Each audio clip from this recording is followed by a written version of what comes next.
edition of Frontline Interviews. My guest today runs one of my favorite Marvel Contest of Champions websites, the Class Advantage. With the introduction of AQ modifiers, he has just finished a major update to the AQ score calculator and is here to talk about the recent changes. Mutamatt, how are you doing tonight? I'm doing great, Dan. Thanks for having me on.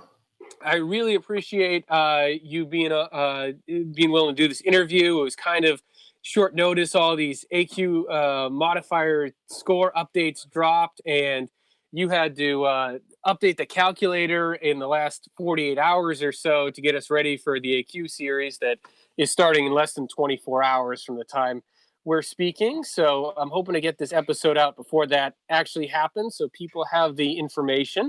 But before we get into the AQ changes, I've been asking everyone I talked to about how they first got into Marvel. So what was your entry point? Was it the comics, the movies, the TV shows? And who was your favorite Marvel character? Oh, man. So I started playing this game, actually. I saw an ad for this game on Facebook. It was like Rocket Raccoon had just been added. So this was way back in the first year, still kind of the first couple champs that have been added. And so I downloaded the game. I mean, I was always big into like the Saturday morning X-Men cartoons. Yeah. Definitely. And then even like the Spider-Man movies, like I like the older Spider-Man movies, like the Tobey Maguire stuff. And so I was big into that. I was never a real big comic guy, but I just started getting into the MCU movies, seeing Guardians, and was like, I'll just download this game. And then it was just and the addiction went from there. Yeah. And I mean, even with the game, like when the Civil War stuff was coming out, I was like, you know what, I'm going to go back. And so I read all the comics for Civil War. And like when the Old Man Logan movie, or when the Logan movie came out, I went back and read all those. So, so through this game, I've been more interested in comic books. That's interesting that your story's almost kind of backwards in a way, is that the game got you into the comics. Yeah, and the comics get you into the game. You hear guys like Deacon from the podcast, and you're like, "Oh yeah, guy just knows everything." And I'm not that guy. I'm a video game guy first, and then a comics guy after that. Cool. Well, this game has a interesting story, and this is certainly a conversation for another day. But it's going to be very interesting to see where the story goes with the conclusion of Act 6 and the introduction of Realm of Champions. But not to get off too much on a tangent, because you've got a lot of great helpful information that I want to go over as far as these AQ modifiers. So I feel like AQ modifiers were announced, I don't know, was it about a month ago? And we didn't get too much information. We knew that we were going to be adding more nodes at our discretion to the Alliance Quest maps, and we were going to get more rewards for it. And that's pretty much all we knew at first. So what was your impression of the initial announcement of the modifiers? I wasn't a big fan of those nodes when they were put into the story quest. And so I wasn't real excited about it. And, like most things, I was like, well, it depends on what the rewards look like and how this scoring system is accounted for. Because, if it's there's a high likelihood that it could end up as being something like, well, if everybody does it, then, now this is the new normal. Right. And now it just made it a lot harder for not enough, additional rewards. So I was a wait and see kind of person, but skeptical. I'll say that. Gotcha. And recently, of course, we've received a lot more information about the nodes and how they're going to work. And I think the biggest piece of information that we got that we really weren't expecting was that these AQ modifier nodes are actually going to boost our regular Alliance Quest points in addition to that separate reward track of honor milestones. So how big of a potential change is this for alliances now? Oh, I think that's kind of the big news that came out of this. I mean, that, and then the Glory Store, and we can talk about that. But sure. The big change is, you can potentially increase your score by, I mean, I'm looking right here. Like I think it'd say 72 million if you ran the hardest set of modifiers, and that's going to push you. I mean, and you're normally scoring what, like 450 or something like that. So right. almost it's more than a 10% increase in your score, and that's coming from something that's not tied to prestige, that's not a given, that makes that's skill based. So that's a big deal to me. I think that's the biggest deal. Yeah, and then for my with alliance, that, it's the same thing. Yeah, I'm looking at the calculator right now for what we're planning to run this week, and we'd be 287 without the modifiers, and if we 100% everything, we're 328 with them. That's a really big change. Yeah. Yep, that's a milestone. That's an additional milestone. For us, that's the difference between getting map 7 crystals and not getting map 7 crystals. Yep, and that's a big deal. Yeah, exactly. Without introducing, without a major increase in prestige or introducing, a much harder map. Right. This is just it's like a half tier increase in difficulty. Whereas if you go up to map 7, it's a full tier of increase, but at map 6 plus some modifiers, you're like, it's like a map 6 plus, to use some Apple. That's kind of how I feel about it. There's 3 tiers. There's the normal, heroic, and the master. And the master certainly is going to cause some problems for people. But most of the normal and heroic don't seem like they're really going to be that much extra work. So I'm kind of excited that we can throw those on and get some extra rewards out of it. And I don't feel like most of them, other than maybe soft guard, are going to cause too many issues to anybody. Yeah, and that one's only really on longer fights, so maybe mini boss and boss fights. So right. So let's get into how exactly do these AQ modifiers work as far as selection, and how customizable are they? Well, I mean, we don't know what the UI is going to look like. And so not being an officer in my current alliance, I don't even really know how, when they made the change where you could select different maps for different battle groups, I didn't even understand that. So I'm sure that that's going to be kind of a crash course for officers when they first hit that series. But from a math standpoint, each modifier for a given map, modifier level, what we're going to say, master, heroic, normal, has like a base score, and then every time you run that, you get an additional multiplier of that score, and it's like that for the points and for the honor points, or the honor points and the milestone points, so the real benefit, you get a real big benefit if you continue to put in more bonus points. If you continue to do unique modifiers. Right, and that's a big point, is that you don't want to be repeating the same modifier. That's not going to help you at all. So that you're just making it harder, and there's no additional benefit to you. Yeah, I mean, if you go ahead, if you throw it into the calculator and you say, I'm going to run all map 7, and then I'm going to run all map 7 on 2 different battle groups, like I have it up right now. And if I run all master level modifiers and I do 4 uniques and 1 non-unique on that last day, if instead of doing a non-unique, so like, let's say you can do all of them except for Bane. You don't want to do Bane.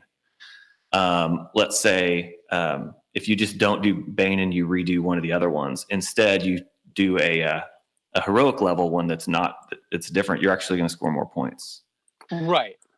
Doing a unique heroic modifier over a non-unique master modifier. So, I mean, and I think that's not intuitive. Like, you would think that, I'm going to do a harder one, so I should get more points. But, you're getting more points. You're getting points for the variety and mixing those things up on a daily basis. Yeah, it feels like they really want to spice up the variety with AQ, because I think a lot of us get it. It's like, all right, I can run this path in my sleep. It doesn't matter how difficult it is, because I'm doing it 5 times a week, and I mean, anyone's going to get better with practice. So this is a way to spice things up, just like the fact that there's 3 variations of map 7 instead of just 1. Like, it just makes it the learning curve. It takes you longer to get through. So this is kind of the same thing, is where you're going to have a slight variation to AQ every single day. If you're playing with the modifiers, you could still run your path, and it's going to be basically the same, but there's, depending on what modifiers you're running, there's going to be some kind of variation that you're going to have to account for. I think for officers, the key thing to remember is now is not only do you have to set a map per battle group, but you have to set a modifier per battle group. Yeah, and I think at this stage, I mean, most of these people have been doing this a long time, and they're pretty solid players. So most people say, so and so handles, BG2 all by themselves, and so we kind of operate. I mean, at least in my alliance, our battle group operates. We have the same battle group for war and for AQ, and then they just, we have like one boss, and he just tells everybody what to do. Right. So just a little bit of extra strategy and communication at the beginning. I'm sure there'll be a couple people that are surprised. Yeah, and I reached out to our alliance leader and was like, "Hey, so what's our plan?" Just because, so I can tell you this: like my alliance is like top 90, 80, 75-ish to 90, but we really try to stay in that top 90. So if we get close, we kind of push some prestige changes. And I said, so what are we planning on doing? And he said, we're just going to do the master. We just do map 6. And he's like, we're just going to do master every day. And he set the schedule. We already have the schedule of what nodes we're going to do each day. And so we just kind of have a plan. I think most people are going to do that. I think if you're in the top 150, I think you're going to be trying out 5 unique master modifiers. And I think that's like a recipe for disaster for some people. Well, yeah, I mean, we were talking about that before we started recording, because some of those nodes are very forgiving, and especially if maybe not so much at the map 6 level. Although, if it's an Ebony Maw mini boss and you've got Dismay running on day 5, that might cause some problems. But certainly when you talk about nodes like Dismay on map 7, where you really you can't make a mistake more than once or twice, or you're gonna item out. And you only need one guy to item out to ruin the next 8 days. And I think the other interesting part about it is that those guys, like, most people run their path. I know their path. Like I've gone through my whole path, and I fight a Dormammu in the 2nd tier, and he's just, I hate, it's what's the one? It's where you use a special and he gains a bar of power, so you can't use specials. Oh yeah. So you basically have to bait special 1, and if you dex, you get the degen, and so it's just this painstaking fight for me. And so I'm looking at that, and I'm like, well, that day that we do, I think is a special delivery. Is that the one where you have to hit them you have a timer or something like that, where you have to hit them every once in a while, or? Yeah, I think it's a countdown. It's the countdown is the 15. And you have to use a special. You have to use a special. And so it's like that one might get a little dicey for me, just because that's my only hard fight on my entire path. Yeah. And I mean, what's funny is, like, at this stage in the game, I mean, I can remember a time when, finishing map 5 all 5 days was like not a given. Right. And you were scoring 50 million points to get a tier 4 class catalyst, and you were excited about it. And like, and now, I mean, and I can also remember a time when we were reluctant to try map 6, and I ran an alliance that we were like, we're just going to do map 5. We're staying with map 5. And then we had guys wanting to leave because they wanted to try 6. And so now it's like, now we sleep through map 6. And so, I mean, this is a good little mix up. I think it's probably going to catch a couple people and a couple alliances. And then there's going to be some interactions that are just like, well, this fight here is going to be really tough on this day with this node or with this modifier. So I mean, and then eventually, I agree. Yeah, in like 2-3 months, it's just going to be like, no big deal. This is the new normal. Oh, for sure. I mean, I think I definitely wouldn't want to be running tunnel vision with Bane or Dismay or even brute force on. Some of those paths are going to be really tricky, and certain fights like the Vivified Korg and Killmonger with some of these nodes on them. I mean, you better be ready to go. I don't know if that's a bathroom break at work fight anymore. Yeah, well, that's interesting. Tough.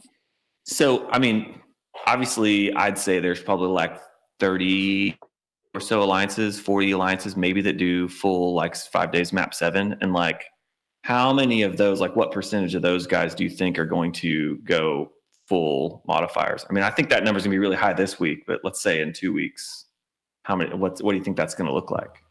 Yeah, that's going to be tricky because I feel like there's going to be a lot of fear about dropping a tier. Mm-hmm. If you start going backwards in rewards, you're always worried about your best guys jumping. Yeah. So there's an emphasis to push, right? Yep. But then if someone can't handle it and you take a trip, then there's an incentive to kick some of the weaker guys. So it could set off this shuffle where if the alliances at that level aren't totally balanced, like some of the weaker guys either get culled or some of the stronger people start talking. It's like, no, we really need some people that can get through, map 7 all 5 days on master, and we need to reshuffle the deck to make that happen. Yep. So we'll have to see whether it's just a pain point for a week or two, or it really causes some drama up there. Mm-hmm. But I don't know. I don't know yet. I mean, that's certainly way above the level I'm playing at. We're sort of stuck in a no man's land. We can't really break into the top 250 right now, but maybe the modifiers will help because we have one battle group that for work purposes just plays map 5, and we also use that as kind of our vacation AQ group for mm-hmm. So we don't have to kick people. And we just made a philosophical choice as an alliance that we had 20 people that were willing to play map 6 and a little of map 7, and 10 people that were willing to play map 5, and for real life reasons unrelated to a mobile video game couldn't devote more time, and we decided to keep the band together, so to speak. Yep. So for us, this is very interesting because honestly, like a lot of our highest prestige and sometimes our best players are stuck in a map 5 group because they used to play, master level war and had to drop down because they, couldn't play a map where they had to solo a lane. They couldn't be responsible with that for their work level. So for us, this gives us a way to push our scores without pushing maps on people that their lives can't handle right now. So for me, and I think for a lot of alliances at my level, this is really exciting because we don't have to go to a harder map, and we're going to at least get the honor rewards and a better level of peak milestones. We may get the same rank rewards, but we're at least 2 out of those 3 we're going to be making out pretty well. So and that I do like. And I think that that's probably the more characteristic alliance. I mean, that's one thing that we don't get a whole lot of visibility on, and our visibility is always skewed because we hear the people talk who are 5x7 master alliances, and so we assume that there's this huge percentage that are like that, but in reality, there's less than 50 for sure, right? Because maybe not. I mean, but it's not. It's not more than 100. I know that because otherwise my alliance wouldn't be where we're at. So, so I think that your alliance is more the prototypical alliance, and this is just one way to kind of make that better. I mean, we pushed for that for a really long time. Some type of life balance, quality of life update, and this is just kind of something to give you something on that front. Yeah. Now, getting back to the calculator, I've got it up right now, and you've had to totally revise the look of it to add in the extra modifier inputs, but I feel like it's still pretty sleek and straightforward. It doesn't really need much of a user manual. I think it's still got all the stuff that we look for the the class advantage. We want to know where we're going to end up with our score. We put in our prestige. We want to know what our donations are. So could you just go through a little bit of the new look and how people should go about using the new AQ calculator? Sure. So, I mean, I'll just do a little history lesson. So before they added the ability to run different maps per battle group, were like super easy to calculate. I mean, anybody with a spreadsheet could put one together and do it. I mean, I saw 100 spreadsheets out there, and that's kind of why I never did it. But then when the new the ability to run different battle groups and different maps, that was when I put the initial calculator together, and it was really way overcomplicated for what I needed it to do. And so, but all it did was calculate the donations, and I wrote up a big post about it, and it was way too complicated. And then later, a couple of months later, one of the guys from Reddit, Mad Dog, I don't know if you've been around him, but he actually created an AQ score estimator like back in AQ season 2. So he reached out to me and said, "Hey, I've got this calculator. Do you want to incorporate it in yours?" And I was like, "Heck yeah!" So we added just the points. So then for a long time, we just had the donations and the points. And I knew this was coming. And in the CCP chat, I just reached out and was like, "Hey, guys, you need to give me some heads up on this modifier stuff." And then when they sent it out, I was like, "Holy cow, this is way complicated." So yeah, it was a big spreadsheet. I think you and me and a few others were looking at. We're like, okay, and we were just started tossing questions like, well, what if we do this, and what if we do that? And I think one thing I just thought of that came up, and we should tell people is that the modifiers are unique per battle group, not unique per map. So what I mean by that is if you run Bane in map 7, don't run Bane in map 6 the next day. That's not unique. Yes. You can only use the node once per battle group per 5-day cycle. Yep. Yeah.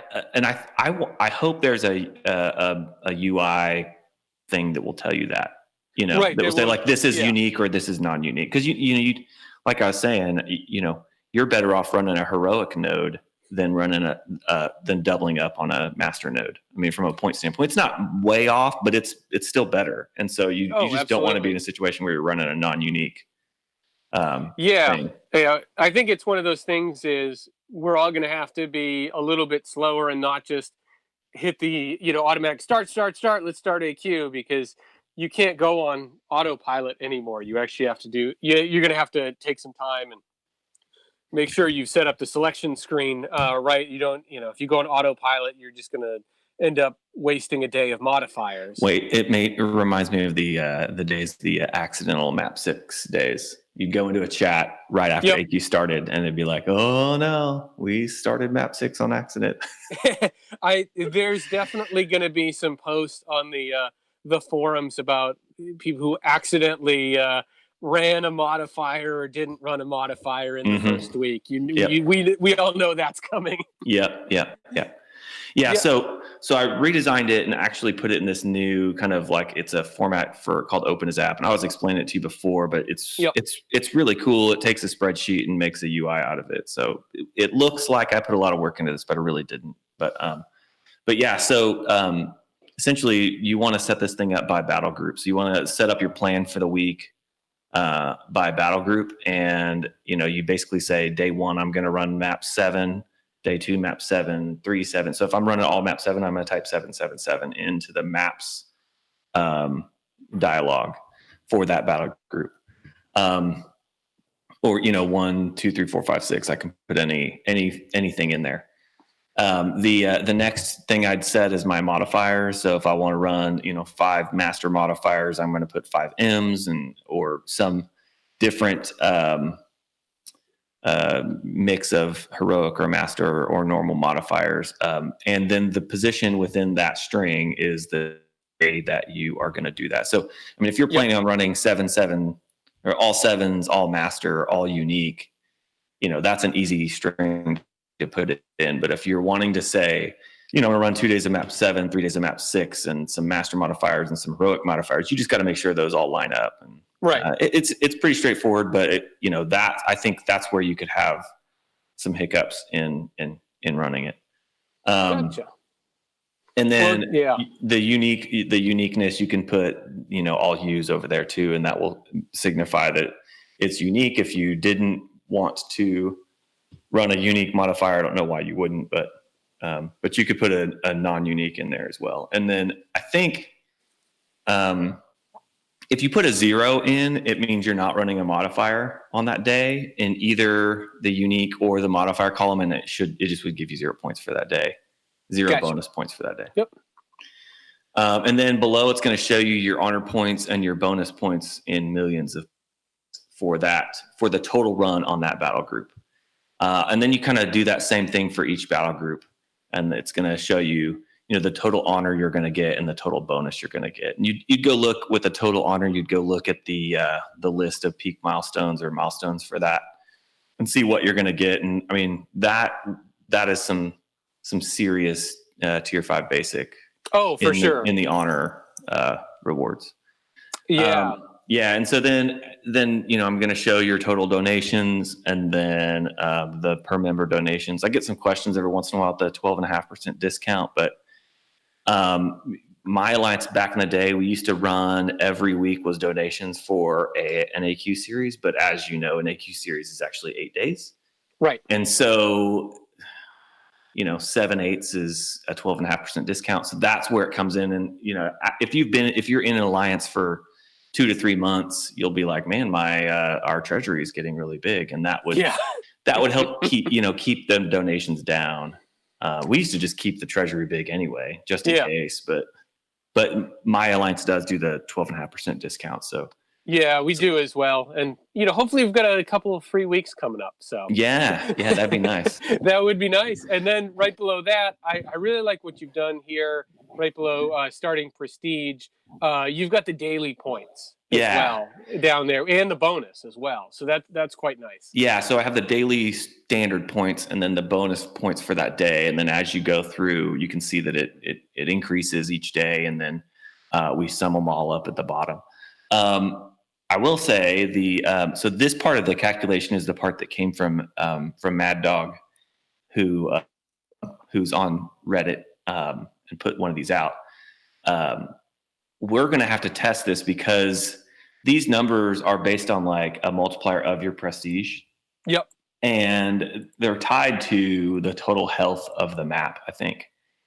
So when they do changes in mini bosses, they can tweak some things. So these might be off by like 1% or something like that, but they'll still give you a close idea. And you want to be able, I don't know that if you're shooting for a specific milestone, I don't know that you're going to try to hit it exact ever. So, right. But yeah, I would, if I was selecting modifiers to try to hit a milestone, I might shoot high, at least for the first little bit, and then we'll update this. But yes, it's a little sensitive to changes in mini bosses. Gotcha. So that's something you'll be watching over the next series. Yeah, but yeah, definitely, for sure. And so, nice. So that's how you're going to get your calculator, your calculate your score, and then you're going to see your total bonus points, and then you take that to the peak milestones to see what your peak milestones are. Hopefully, get you a big old stack of glory for the revamped glory store, and some map 7 crystals that tend to drop some tier 5 basic for the lucky people, and not necessarily for me, but yeah, it definitely feels like I don't know if I want to say they're opening the floodgates on T5B, but they're certainly loosening it. So. Oh, I think so. That to me, aside from gold, because I don't do a ton of arena, that's like I switch between gold and tier 4 basic or tier 5 basic. I have, I don't know how many tier 4 class catalyst crystals I have, but it's an insane amount. And then I have the little crystals that are the fragment crystals. I think I have like 4,000 of those. So like, I'm not hurting. Right. I'm not hurting for that at all. But like the tier 5 basic, it's like I get 2 of those and like they vanish pretty quickly. And so I don't even hold on to them long enough to rank to a 6-star. I have a rank 2 6-star Corvus, but that was for some reason, I think I had 3, but I get 2 and I get rank happy. So hopefully this will allow me to save and maybe start taking some 6-stars up. Yeah, it's amazing. I'm sure you remember these days where, you'd hit the tier 2 alpha wall. Yeah, for sure. And you'd be like, all right, well, I just did all this content, so I guess in 3 months I'll be able to R4 another 5-star. And now I don't R4 a champion until I've got a T2A expiring most of the time, unless it's someone that I know is going to be my next rank 5. Yeah. And the other thing about that is like I have a couple hundred map 6 crystals that I don't open because I've got you can't. tier 5. Yeah. I'd love to, if you're listening, Kabam, I'd love to be able to trade those in. Maybe like, I don't know, how many map 6 crystals would you trade in for a map 7 crystal? Maybe 10? I don't know. Yeah, I'd do it. Yeah, I'd do it. I'd trade 100 map 5s. Right. Yeah, exactly. Like what? Just take them. Yes. I haven't opened those in a long time. I did my last rank 5. I ranked Claire, and so I was like totally out of mystics. Nice. And I just started opening tier 4s until I got all the mystics I needed. And I ended up, I didn't, you can't sell those, but a bunch of went into stash, and I ended up buying a bunch of those crystals that are like every class but science. And so I now have like 50 of those crystals. So, I mean, I don't even know what I'm going to do with those. I know. I don't like to open the T4 CCs anymore because I feel I just can't let them expire because there was a time. Game. Yep. There was a time in this game where I had to I was not in a T4 CC alliance back in the old AQ setup. So when I finally got that first 550 champion, who was a Joe Fixit, by the way. Yes. Because I couldn't let the T4 CC science sit, and my choices were Joe Fixit, Cap World War II, and Spider-Gwen, old Spider-Gwen, and it was like a week after 12.0, so Perfect Block was in the toilet. So it's like, well, I run Deep Wounds, so Joe Fixit, spam that special one. Oh yes. He probably had decent prestige too. You never know. Yeah, back in the day. Yeah, so my first was Black Bolt. And I used an awakening gem on him. And this was back. No, I didn't. Yeah, his special. I didn't use an awakening gem on him. Yeah, no, I won him. I duped him from the basic arena. But so when you finished, what was it, like Act 3 or Act 4? You got signature stones. You got 20 generic signature stones that were like the first ones of those you'd ever got. So I duped him from the basic arena and then dumped all 20 of those generics into Black Bolt. And then my next one I think was like Black Spider-Man. So it's like, I mean, yeah, weird chance. It was a long time ago. Yes. It was well, if you couldn't get a Doctor Strange or Black Widow or those meta champions, you really felt like you were at a disadvantage at that. Well, you were for sure, at least after 2.0 or 12.0 or before 12.0. Yeah. So just getting back to the AQ modifiers, I think one last big thing to touch on is for the first time we're seeing scoring in AQ that is not tied to prestige, and this is a big deal. How do you feel about it? Yeah, I think this is actually the kind of like the biggest underlying news to come out of this, just because, and it's in line with a lot of the changes they've made recently. I mean, it's no secret that the top alliances with the highest prestige are these guys who spend tons on the game, and they buy every deal for signature stones. They buy every time a tier 5 basic fragments comes up in the store. They're spending hundreds of dollars a week or more on every crystal that comes out to get the brand new champs. And they're all going crazy tonight. Yeah. with Dr. Doom coming out.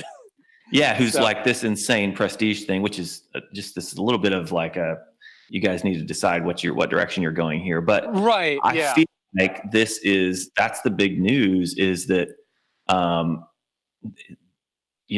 what I say, more than 10% of your score is coming from something that has nothing to do with prestige.